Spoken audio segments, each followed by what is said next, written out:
امریکی صدر نے دعویٰ کیا ہے کہ اسرائیل غزہ میں 60 روزہ جنگ بندی کے لیے تیار ہو گیا ہے۔ قطر اور مصر سمیت دیگر فریقین نے جنگ بندی کو حتمی شکل دینے کے لیے کام تیز کر دیا۔ امریکی صدر نے اگلے ہفتے سے جنگ بندی کا امکان ظاہر کر دیا۔ انہوں نے یہ امید بھی ظاہر کی کہ حماس کو بھی یہ معاہدہ قابل قبول ہوگا۔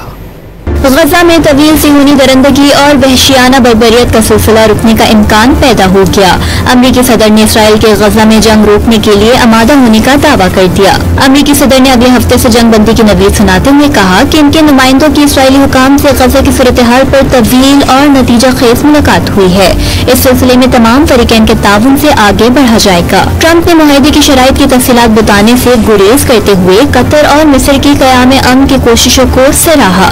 اس سے قبل 21 نومبر 2023 کو بھی اسرائیل اور حماس کے درمیان قطر کی ثالثی میں 4 روز جنگ بندی پر اتفاق ہوا تھا، جس میں 7 دن کی توسیع کر دی گئی تھی۔ اس دوران حماس نے 110 یرغمالیوں کو رہا کیا، جبکہ اسرائیل نے 240 سے زائد فلسطینی خواتین اور بچوں کو آزاد کیا، جس کے بعد اسرائیل نے 1 دسمبر 2023 سے دوبارہ فوجی کارروائیاں شروع کر دی تھیں۔ اسرائیل نے 7 اکتوبر 2023 کو حماس کے حملے کے بعد سے غزہ میں اب تک کم از کم 56,647 فلسطینیوں کو موت کے گھاٹ اتار چکا ہے۔